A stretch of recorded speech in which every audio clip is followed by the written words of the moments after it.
Welcome to Hope for Med. Hi, everyone. Welcome back to the Hope for Med podcast. I am your host, Dr. JB, and today we have two special guests with us.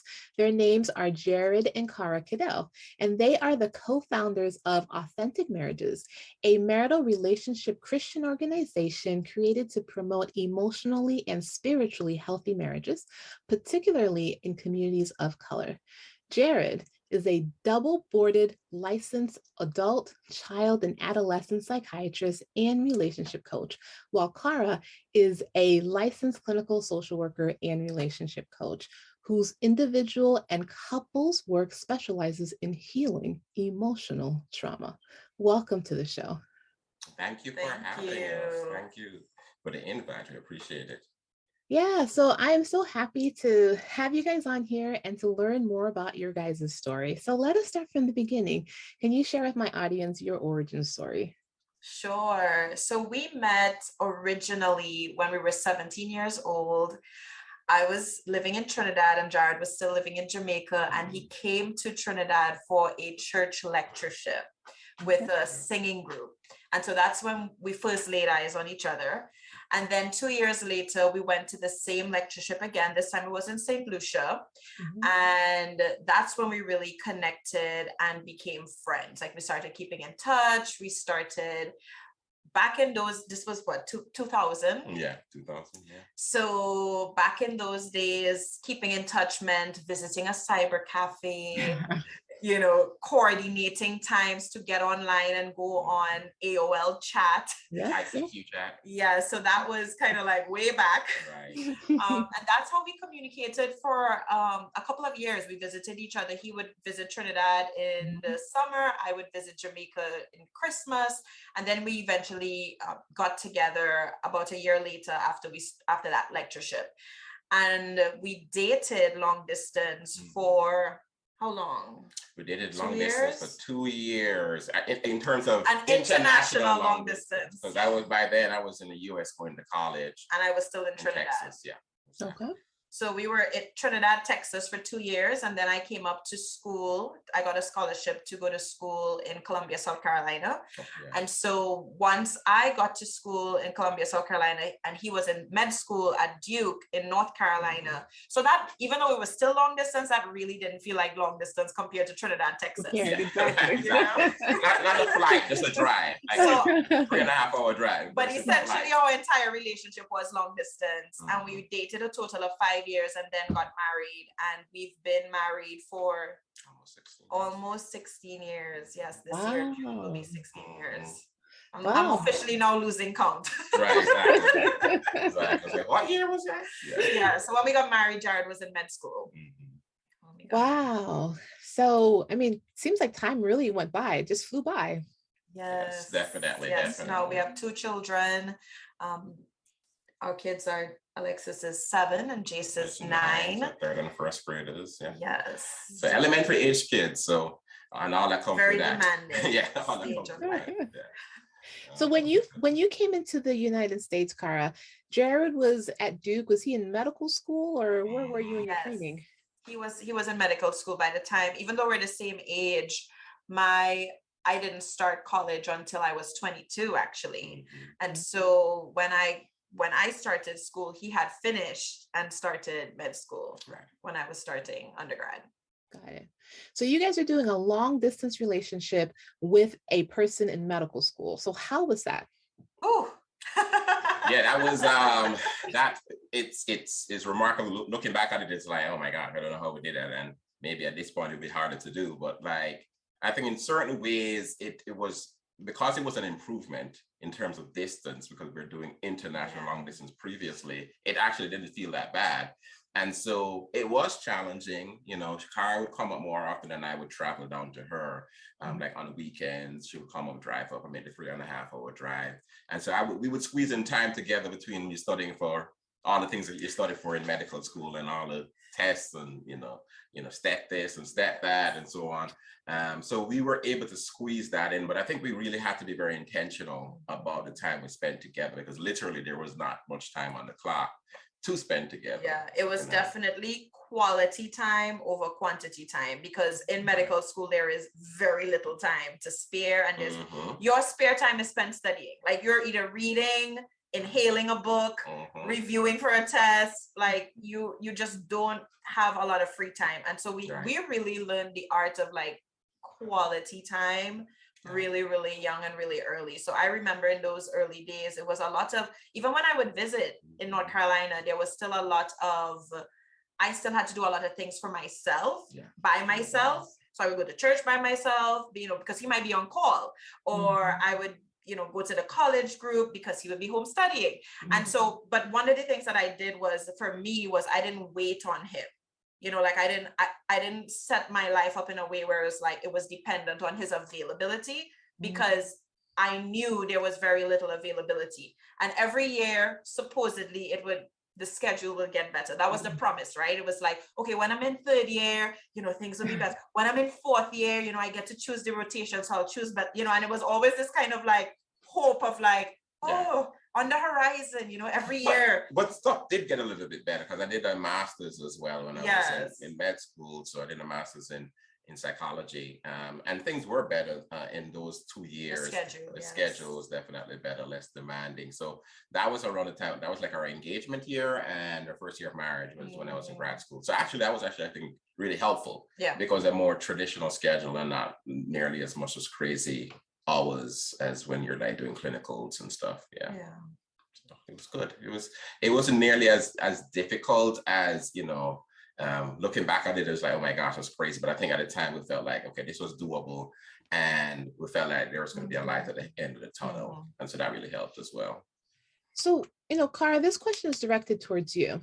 So how did that feel as, the spouse who is, you guys were still dating, you guys weren't engaged, or where were you in your relationship at that stage? Right. Yeah. When I started med school, we were still dating. We hadn't gotten engaged until my third year. Yeah. Okay. But Jared had an extended third year. So he had graduate school for 2 years in that third year. So the whole medical school part was 5 years total, with 2 years being in grad school. Exactly. Got it. Okay. So how did you feel? I know that eventually you got to the point where you were like, I'm not even gonna, hold my breath for doing anything with Jared when I'm visiting, because who knows, he might be called in. But how long did it take you to get to that point where you made that decision?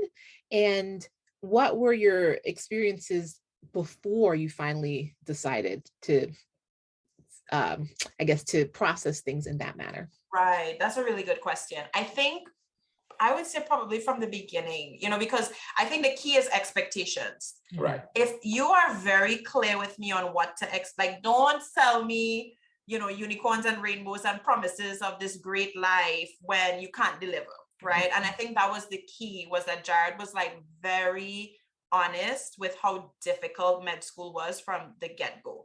Because before I came to the US, you had already started med school. You had already started med school. So I already had an idea of just like how emotionally stressful med school can be, and how much of it your bandwidth it can take up. So I think that was the key, was like having the right expectations. And then the second thing was, it was an upgrade from Trinidad, Texas versus North Carolina, South Carolina, because in Trinidad, Texas, we literally could only see each other twice a year, Christmas and summer.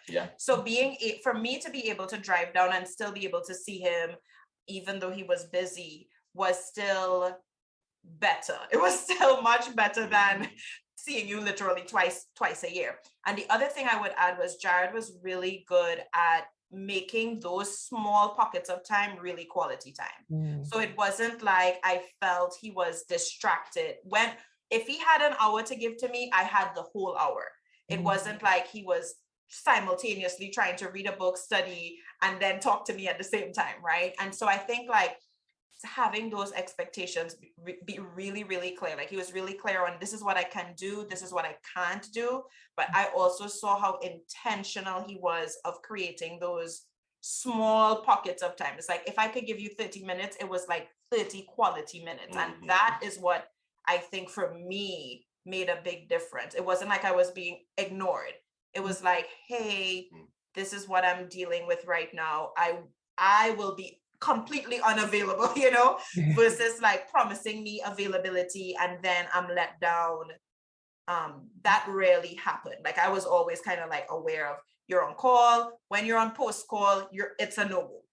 It's like, don't even talk to me, don't even look in my direction, don't even expect anything, And so I think for medical marriages, like you have to have like not only proper expectations, but the person who is the doctor in the relationship, who has that demanding all over schedule, like you also have to figure out how can you produce any type of quality time that is realistic, for your relationship.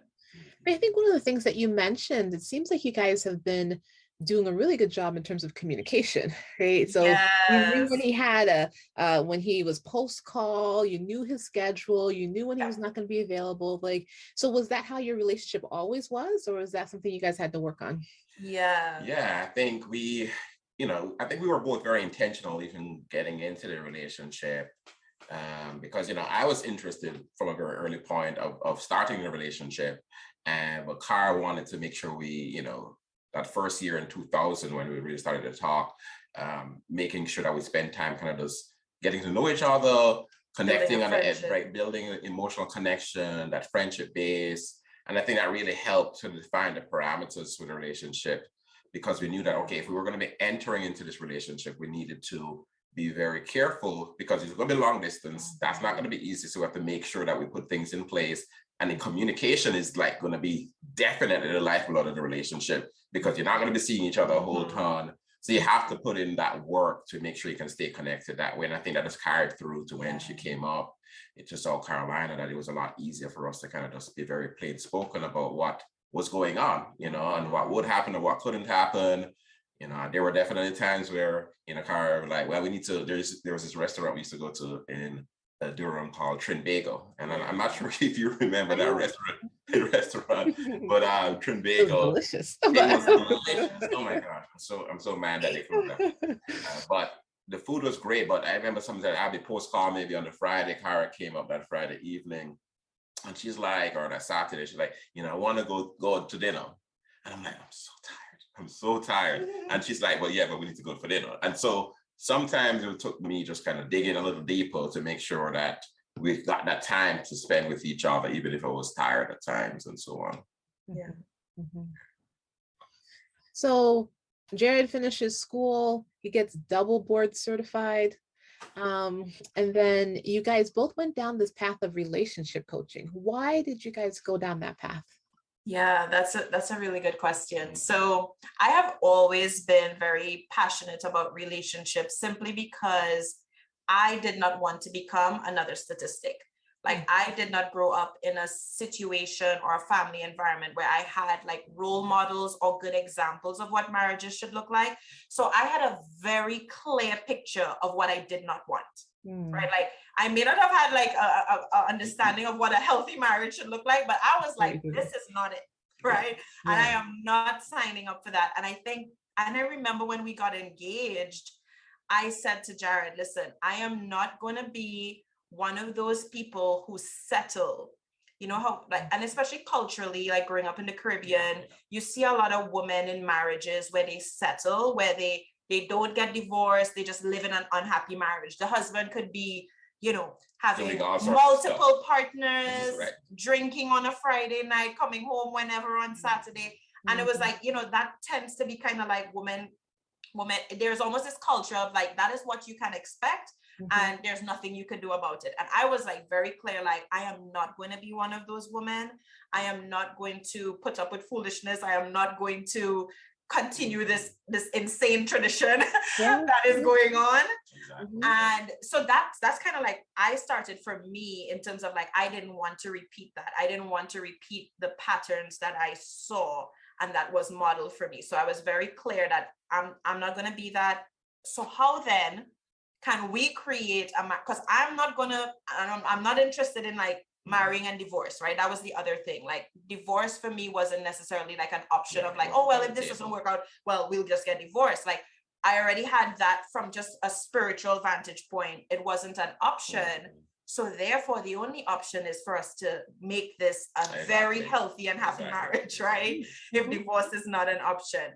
And so that was kind of like where it started. And then what happened, when you think like that, I think you start to end up either attracting or surrounding yourself, finding people who you could look up to, finding just resources. You know, we were very intentional about like doing anything to pour into our marriage, whether it was going to a marriage workshop, going to a marriage conference, reading. He was very good at reading books. So he would read books and then tell me about it. Yeah, exactly. Give you the cliff notes. That was back when my brain worked really well, and like reading leisurely was like, yeah, I'll do that. He was so good at reading. I'm not good at reading books. I'll listen to a book on Audible now that Audible has been invented. But back in the day, I was not an avid reader compared to Jared, but he would read books, he would read relationship articles, and he would bring those things to the table to discuss. And then out of that, I think just love for, kind of like a thirst for, what does a healthy relationship look like? What can we do? It was just this drive. I think we also started to attract people who saw that in us and would either come to us for advice or come to us for like, hey, you know, this is what's going on in our relationship. And so we started to see like ourselves just helping our own friends, right? Just naturally, just organically. It wasn't like this intentional effort by any means. It was just, people just came to us. And then eventually it was, my mentor had said to me, I was actually contemplating if to go and get my PhD in social work or if to go to law school, because I always had this childhood dream of being a lawyer.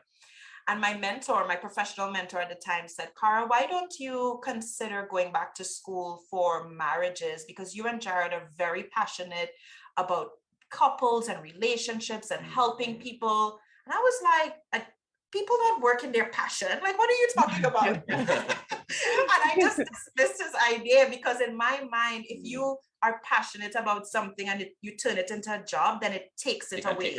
You know, then it becomes a job. Then it becomes I mean, seeing what medical school and residency did, you know, it's like, it takes a lot out of you. It almost like forces the joy out of the profession out of you. And I did not want that to be true for me, helping people just naturally, right? I didn't want that to become now a chore. And I think eventually I started to, like years later, eventually I started to embrace the idea of like, you know, maybe it is possible for somebody to work in their passion and it not suck the lifeblood out of them, right? Like maybe it is possible to have a career that you love so much, you love enjoying doing so much, and it doesn't even feel like work. And that's what kind of led me down this pathway of getting my LCSW and kind of forming Authentic Marriages as like a real thing, not just a passion project, but a real business. Right. And I think because even before that, before we started to work on our clinical stuff, we had started to do things in the field. We were, you know, one of our churches, we were running one of our marriage ministries. We restarted doing marriage ministry in one of the churches we were going to, and kind of got that going. You know, we started to do lectures and so forth, because, you know, I learned a lot, especially when I did my master's. I learned a lot just about kind of clinical work when it comes to couples. And I was just really passionate about that. And so we started to do more lectures along those lines in different spaces, you know. And then later on, Cara decided to go back to school, work on getting our LCSW, and you know, getting to a place where like, okay, we want to formally organize this.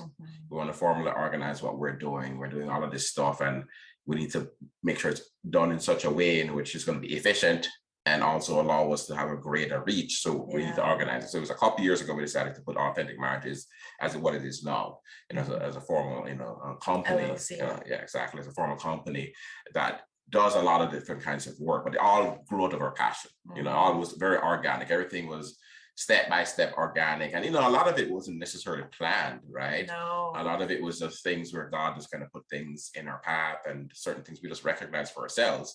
So like, okay, we want to do this. Okay, maybe we should do this. You know, maybe we should have a retreat and see if people show up, you know, and, you know, these kinds of things. And then after a while, we realized, okay, let's formally organize this to really take it to the next level. So Jared, tell me a little bit more about your day-to-day. So are you still seeing patients and wearing your psychiatry hats and kids, adults, or who do you focus on? Yeah, so I have I've been out of training 9 years this July, which is crazy. But I'm now working at Kaizo Permanente here in Atlanta. So I've been there about three, almost 4 years now. And so that's what I consider my day job, which I work at 9 to 5 most days. I see kids, I see adults, adolescents, primarily kids and adolescents, just because that's the area of need. Because, I think at last count, I heard there's like maybe 8,000 child and adolescent psychiatrists in the entire country. Oh, wow. So yeah, it's cute. There was a time when I think it was Wisconsin, I want to say, I may be wrong, had like one child and adolescent psychiatrist in the entire state. And this was like 5-6 years ago. Like, it was not that long ago. So, and it's same thing, similar need here in Atlanta is a big place and a lot of need. And so I primarily see kids and adolescents because there's not a lot of us to see folks along those lines. But then now you're also growing this business too. So how do you balance those two? That's a great question. How do you balance those two challenges? Yes. Oh my gosh, because it's AM is definitely more of a hustle business in terms of it's not structured. You have to put a structure in. You have to decide where we're going to put our energies, our monies into growing the business. And so it's a lot of late night stuff. So a lot of stuff after kids are in bed, a lot of weekend things. I take some time from time to time from my regular job in terms of just taking time off so I can spend more hours and put more energy more formally into the business. But it's about being creative with your time and making sure that you're being efficient. So the efficiency, and you don't want to feel like you're cheating anyone. You don't want to cheat, your regular job. You don't want to cheat your family.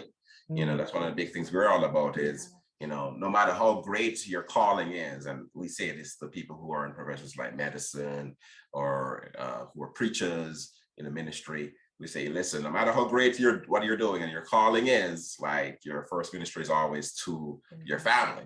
And so, you can always lose your job, no matter what job or how great or how important it is, but your family, you can't afford to lose that. So we try our best not to do that. So, but it's a tough balance that requires recalibration on a seemingly week-to-week basis to make sure we can do everything. Yeah, I think one of the biggest changes that helped recently was that Jared started taking Fridays off. And so that has been helpful. And then I also resigned from the job that I was working at in Miami so that I have the bandwidth and the time to just focus on Authentic Marriages full time to build that, because the one resource that you cannot, make more of is time. That's right. And so we just have to find creative ways to free up our time. Some of the ways that we do that we did that even pre-Authentic Marriages is just hiring out help, getting people to do things that you don't have to do to save you time. And even like in a business with Authentic Marriages, we may need down to social media help, house cleaning help, any type of help that you can do where it's like, I don't have this skill set, and two, you'll do it better than me. So let me pay you to do that, Exactly. I mean, I think that's important because I think, especially healthcare professionals, sometimes it's hard for us to know when to ask for help. Yes.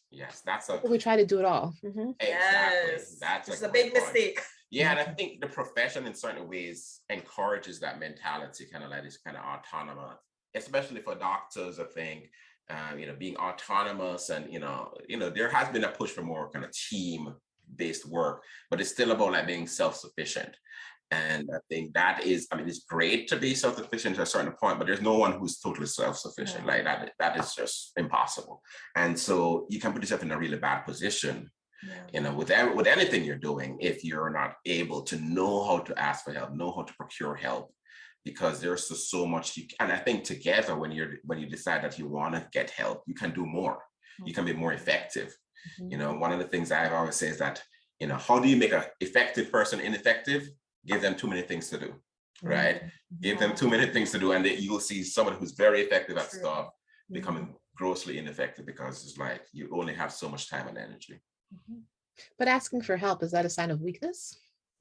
Absolutely not. Oh my gosh, no, not at all. And it's so sad because I think in the society that we're living, I think especially America, it's all about like kind of pulling yourself up by your own bootstraps, right? And becoming successful by, you just having that internal grit to just get through situations and build this thing up for yourself.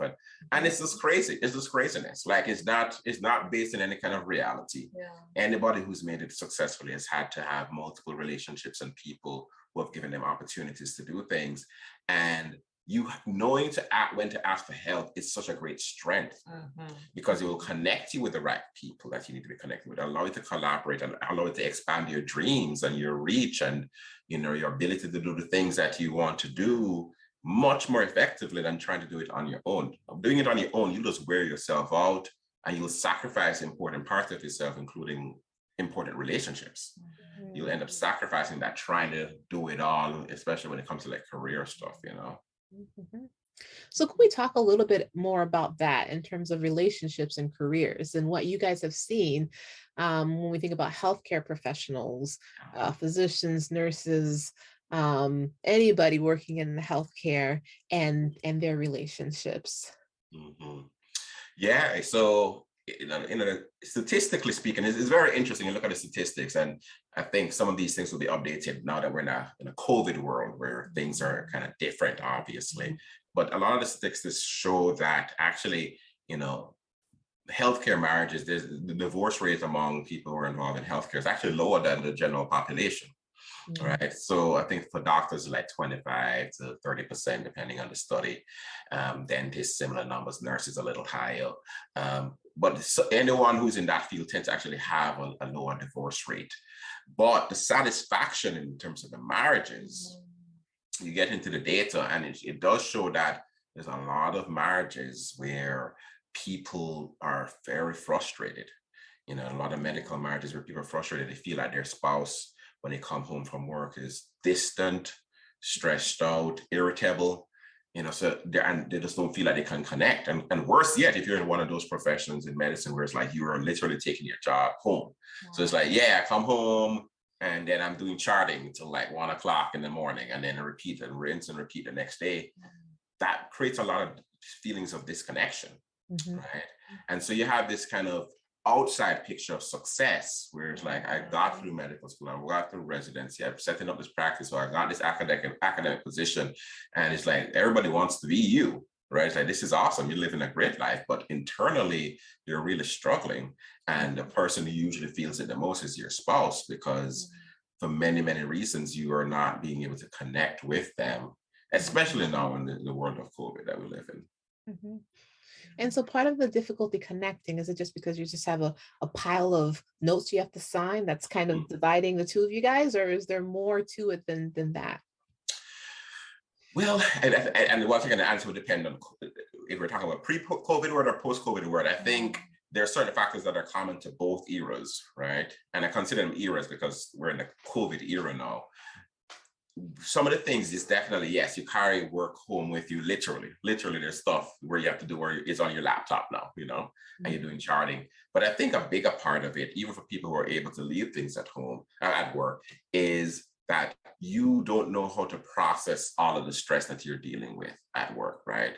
And so burnout has been a big issue for doctors and other medical professionals for years, especially frontline workers, so people in the ER, family doctors, internal medicine docs, and other healthcare professionals in that space. There's a lot of burnout that has happened. And so we have increasing rates of depression and anxiety. People are coming home and they are feeling almost like hopeless because they've lost so much autonomy because of how our medical system works now. And if you don't have that communication base, if you don't have that quality time base, if you don't have that self-care base, all of those things work together. They're all interconnected. If you don't have all of those things connected together, then you're going to slowly start drifting apart. And so you may do certain things you shouldn't be doing to kind of like de-stress, right? So it's like, maybe you get into drinking. Maybe that's what you do to kind of de-stress or unwind from the day, right? There's a high level of drinking among medical professionals. Or food may be your thing. Maybe you just kind of veg out, or television where you just turn on the TV and it's on for like 3 hours, 4 hours straight, and then it's bedtime. Right. So where's the connection time? Where's this real self-care time? And so I think it's more along those lines, like just being overwhelmed with what's going on. And then you add COVID on top of it. And then if you don't have those things in place to connect with your spouse, you're going to start drifting apart. It's a human phenomenon. If you don't put in the time together, you're going to drift apart. It's just what's going to happen. It doesn't matter how good of a person you are. It has nothing to do with that. Mm-hmm. Does part of that have to do with feeling like you don't want to burden your significant other with what you're experiencing in your day-to-day? Yeah, definitely. I think that, especially with COVID, with what has happened with COVID. So if you're a frontline worker, or if you're working in ICUs and things like that, you're seeing like some of the saddest things you've ever seen in your life, and you're seeing your patients die every day in front of you. And there's a certain kind of level of moral injury that happens where you are seeing almost like atrocities happen in front of you. You don't have the ability to stop it. And especially, I think it's gotten worse with the starting of the vaccines, because now you feel like this doesn't have to happen. Like, why is this happening? Why am I so many of my patients sick? And so how do you talk about that with anyone, right? And it's like what veterans go through all the time, especially those who have served. It's like, I can't tell my wife about all the stuff that went on in Iraq or Afghanistan. Like that would just over. I would be selfish to tell them about that, because why would I give them that burden? So it's very easy to kind of keep it in. And especially if you don't feel like they can understand fully, what it's like, then it's like, there's so many reasons not to tell your spouse about what it's like.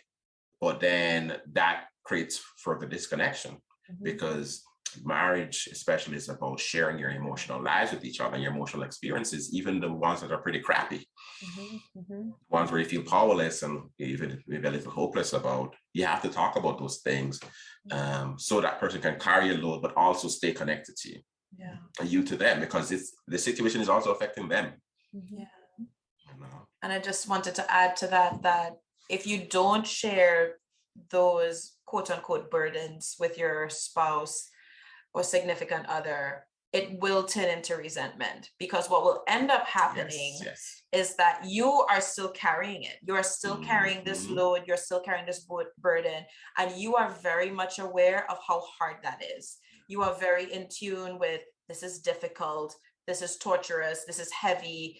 And if you don't get from your partner, if you don't get any type of understanding or any type of empathy or any type of you'll eventually start to feel like you're taking me for granted. You don't see how much how hard I'm working. You don't see what I'm doing, but all of this is in your head, right? Like all of this has been internalized, but you still expect your partner to be your partner. Like you still expect your partner to somehow magically understand what it is that you're going through without you telling them. And so that's one of the things that I even see with couples a lot, is that they don't share their burdens, but they still do expect understanding.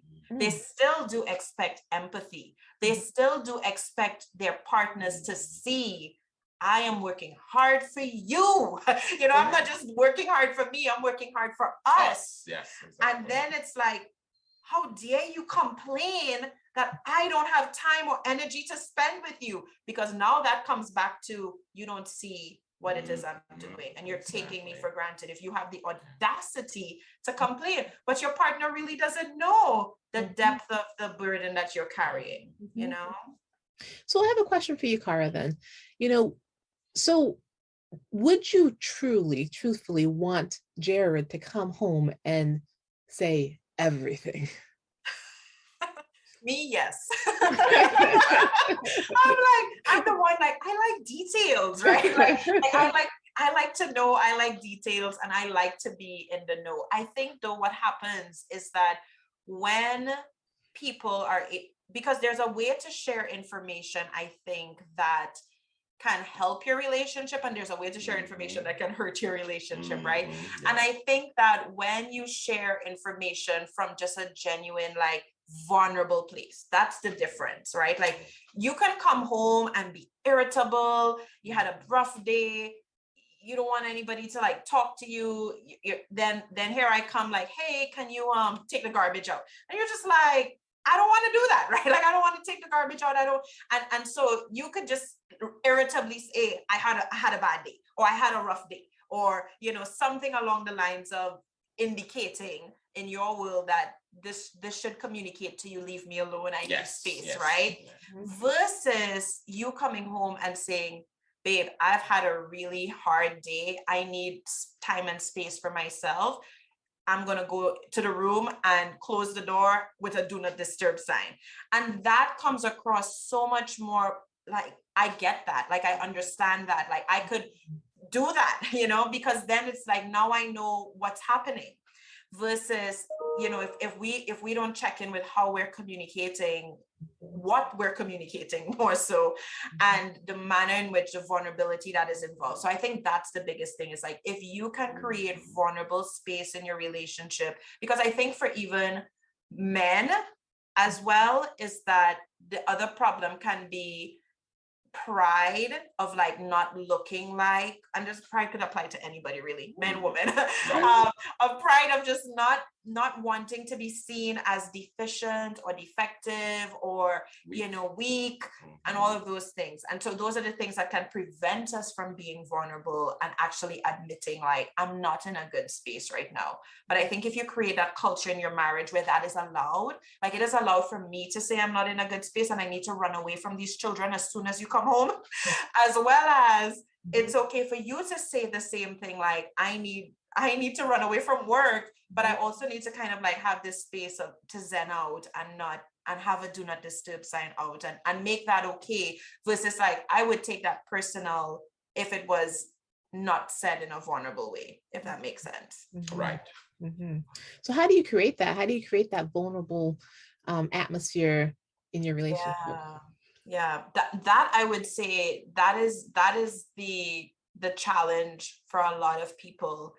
And it is easier said than done, because I think it goes back to what was the foundation of your relationship built on, right? And because we had this very intentional foundational space of like, we're not trying to be dysfunctional, we're not trying to be like what I was raised to see, we really created a lot of intentionality about how we communicate and learning and aggressively like seeking out information, right?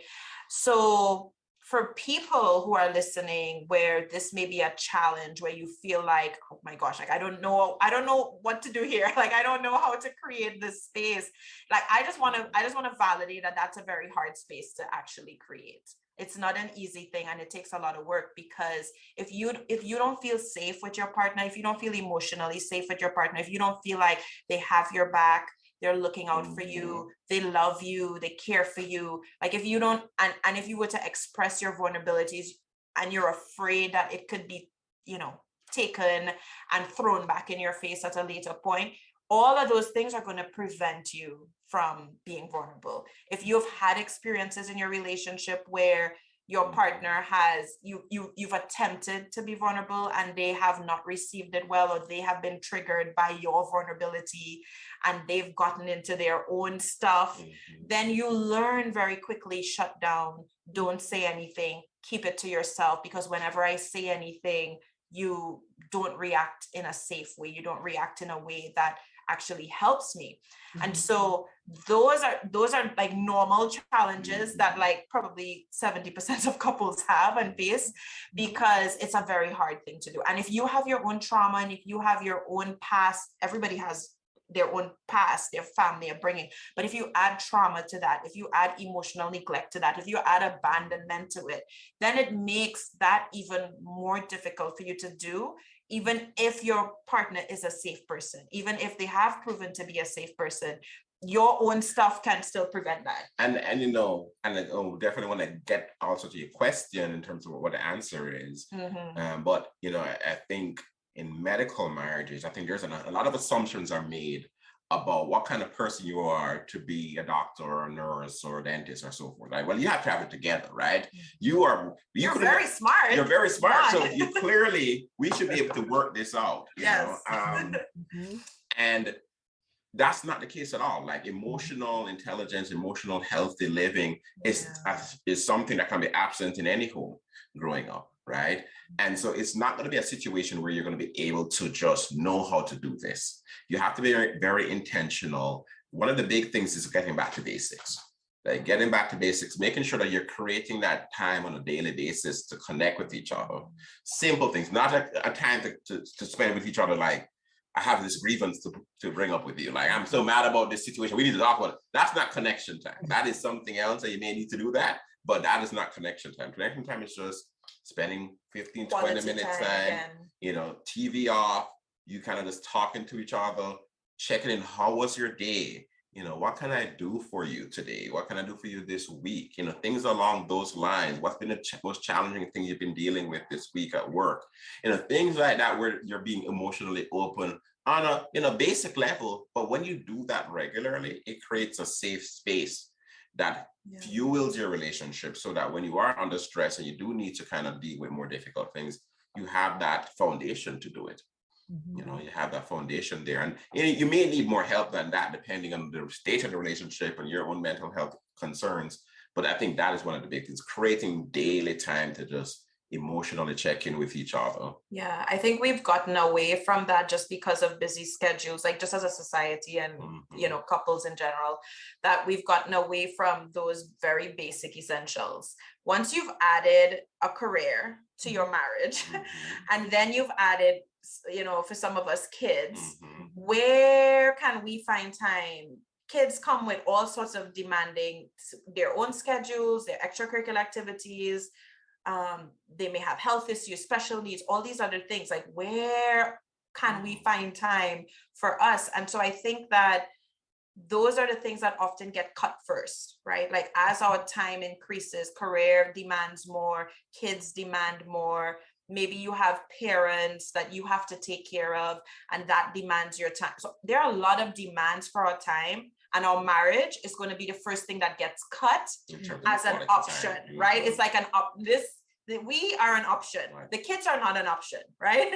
Taking care of grandma and mama is not an option, but we are an option. So we can cut our time. We can stop doing date nights. We can stop going on vacations. We can stop talking, because it's just one of those things that just kind of happens by default.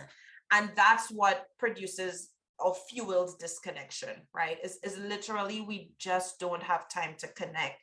In my experience working with couples, most of the people who come to therapy are not bad people. They're not, you know, in situations where the husband is aggressive and you know, beating the wife over the head, and it's not a situation where there's affairs happening or drugs and alcohol. It is literally good people, professional people who have just drifted apart because of life, because of careers, because of demanding careers at that. And really, we've lost our ability to stay connected and to make that time for each other because our schedules don't allow it. And so I think that's like the first thing, is that we literally, you see how we had to pen in this podcast as an agenda item for today on our schedule. Like, we have to do that for us. Like, we have to put date night on the schedule. We have to put we do couple vacations alone without kids as a norm in our marriage. And that was another intentional aspect for us, because we said, we're not going to be that statistic. So we're going to do everything that everybody else is not doing. We had friends when we amongst our friends, we were probably the first that would travel without kids. And it made us feel like we were weird or different, you know, because it wasn't the norm to be with young couples and they travel alone. That was so different. And so we kind of felt weird for doing that, but we also are grateful that we've done that, because we see what happens when we do make time without the kids for each other. So, and it makes you better, I think, in your own spaces. Yes. So it makes you better as a parent, because you don't feel as, you know, like you're drained, and you don't feel resentment towards the kids. So like, you're just taking the lifeblood out of me, right? Or work, you don't feel that way. You feel more energized because your needs are being met both individually, but as also as a couple. I think, you know, being intentional, right? And that your relationship has shown a lot of intentionality from the very beginning of it. You know, intentional with your communication, intentional with your time, dedicating if you have an hour, if you have 30 minutes, but it's 30 minutes or an hour of dedicated time for each other, not distracted. And now you have kids and you have careers, but that intentionality is still there. That's a theme that seems like it's run through your entire relationship, which allowed you guys to stay close. Exactly. Yeah, exactly. for sure. I don't think our relationship could have survived without it. Yeah. And I think that's one of the things my friends tell me about me. Like, Cara, you're a very intentional person. And I'm just, not that way. And I'm like, but guess what happens when you're not intentional about your relationships? They fizzle out and die. Even friendships, right? Like even just other relationships outside of marriage is that they die without intentionality, without you pouring into it. There is nothing left, other than a shell or a memory. And I implore all couples to be very intentional about their marriage and their relationships that are important. And what happens, I think that is a struggle, is that we do live in a culture and a society where, for example, it's a very child-centered society. And so most of your peers are not going to be intentional about their marriages. Most of your peers are going to be intentional about putting their kids first, putting their kids in the 5 different activities, putting their kids in the best schools. And what that then does is that takes your time, right? Like we literally had to have a conversation where we're like, let's pretend our kids were Olympic athletes, right? Like they had this potential. What would we do? What would we do if Alexis wanted to do gymnastics 5 days a week and do competition? And with those kinds of things, they start at 5 o'clock in the morning all the way through, right? And we literally decided we would have to tell them that they were born into the wrong family. Right. Because it's one of those situations like, okay, look, we could do this and spend the next 20 years doing this. But I think the greatest gift you can give your kids, is a healthy marriage. Yeah. Like that, because a lot of times what people realize when they get success, including even in medicine, I think when people get to the mountaintop in their minds of where they're trying to get into in medicine, in the medical field, and they get there, they're like, oh, that's great. But that's it. Like, it's like, I got here, now what, right? Our emotional connections, I think, are the biggest things that help to define our ability to really enjoy life and really be happy in the space that we are. Obviously taking care of ourselves individually, but making sure that our emotional relationships are healthy. And that the level of intentionality it requires is going to be significant if you have all these other things going on. And you can put yourself in a space where you literally can't be intentional because you got way too much going on. Yeah. So if you were to find yourself in a shell of a relationship, right? Is there a way to reignite that fire? Yeah. My number one advice is therapy. Like, obviously I'm a therapist, so I am biased. But I am a big believer in therapy because I myself am in therapy, right? Even as a therapist.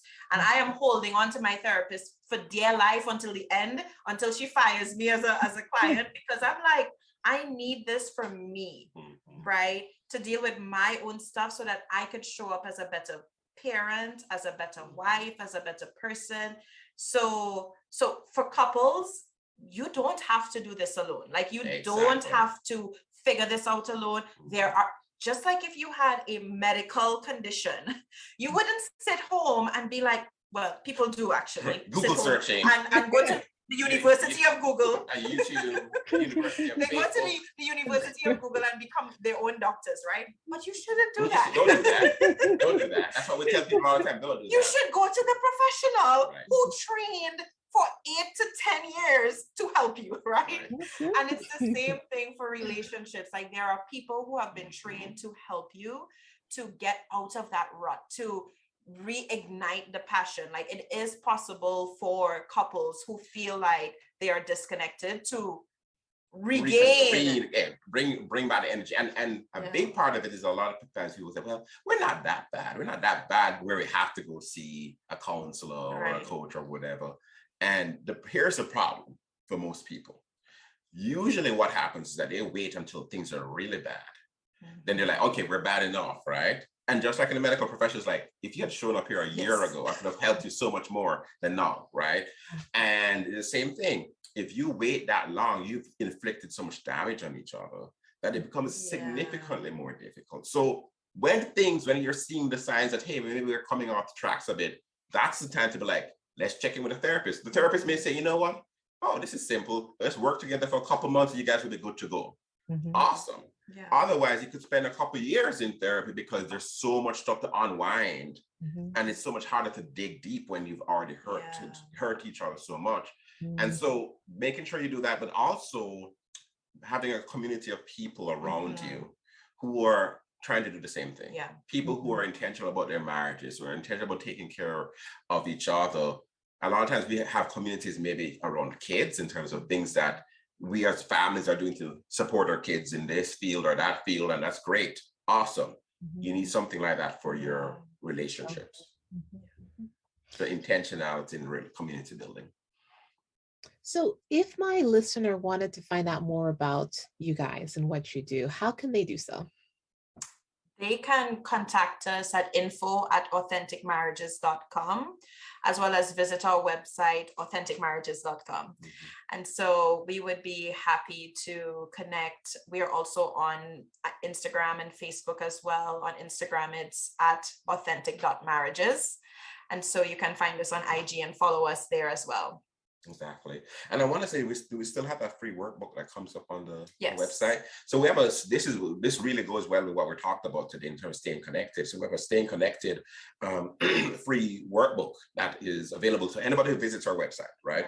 And it has like exercises and things like that in there to help you to kind of figure out, okay, how to actually do this. Like, how do we actually restart this thing? Okay, we've got a free workbook. You can download it and literally start doing some of the exercises with each other. It's right there and then. Wow, that works out perfectly based on our conversation. Yes. Exactly. Exactly. So, in closing, do you have any pearls of wisdom you would like to leave with my listener? Pearls of wisdom. I would going back to the community. I think this is one of the probably most hardest but easiest things to do, right? Because it's hard to find the right type of community, the right type of people that you jive with, that you vibe with, that's also important, that share similar values. So, but it's easy from the point of view of that, if you're intentional, I really do believe that if you open that space in your heart, like the universe opens the doors for you. You are introduced magically to people who will align with you if you have an open spirit. And this is regardless of what faith you subscribe to. I just genuinely believe that if you have an open spirit and an open heart, you will attract the people that you need in your life. It's just that it starts with you. It just really starts with you just cultivating that desire of like saying, this is something that I want. This is something that I need. And if you start there, your body and your spirit is going to find those resources. It's just going to appear, it's just, you're suddenly going to like notice, oh, I never noticed, this church down the street, or I never noticed, this next door neighbor, or I never noticed this person at the gym, like I've just found people all sorts of random places once I started noticing. There was a point in my time that my vision was closed. And then when I decided to open it up and be okay with where they came from, school versus church versus the gym versus the grocery store, like I just opened up myself and I just realized, wow, there's so many beautiful people all over in my space that I did not notice before. And so that would be my first thing, is just have a spirit, an open heart and an open spirit to welcome community, and then use a spirit of discernment to know, to filter out, who I call it a spidey sense. I believe that we all have like a spidey sense inside of us that guides us. We just need to listen to it and pay attention to it, right? And so that's where the discernment comes in, of just knowing who should be in your inner circle, Right. And I would just say, there's a lot of things we could say, but I think one of the big things is that every relationship goes through struggle. I think just, and seasons. Yes, recognizing that that's just the reality of the life we live, right? If you're a human being, this is what's going to happen. If you're married, this is what's going to happen. So recognizing that and being okay with that and getting the help that you need when you recognize those things are going wrong. There's nothing to be ashamed of. This is something everybody goes through. I think our society just does a poor job of making people feel comfortable getting help and building that community. But when you realize that everybody goes through this, you're actually, when you talk to other people about stuff you're going through, it actually gives them a gift because it opens things up for them to be like, yeah, I'm going through the same thing. And oftentimes we're able to connect with each other much more through vulnerability as opposed to strength. If I'm always like, hey, I'm doing this and I'm IG all the time, like, look at my great, perfect life. Yeah, that's not real stuff. That's not reality. The reality is that we all go through stuff. And when we connect vulnerably, we actually have a much better likelihood of having healthy relationships with each other, but also in kind of community in terms of building communities where we can support each other. Yeah. Who says a doc can't rap? DOCTORJB. The greatest doctor to ever touch the mic. The greatest podcast ever broadcasted or pre-recorded. Come learn some. Each one teach one. I'm done.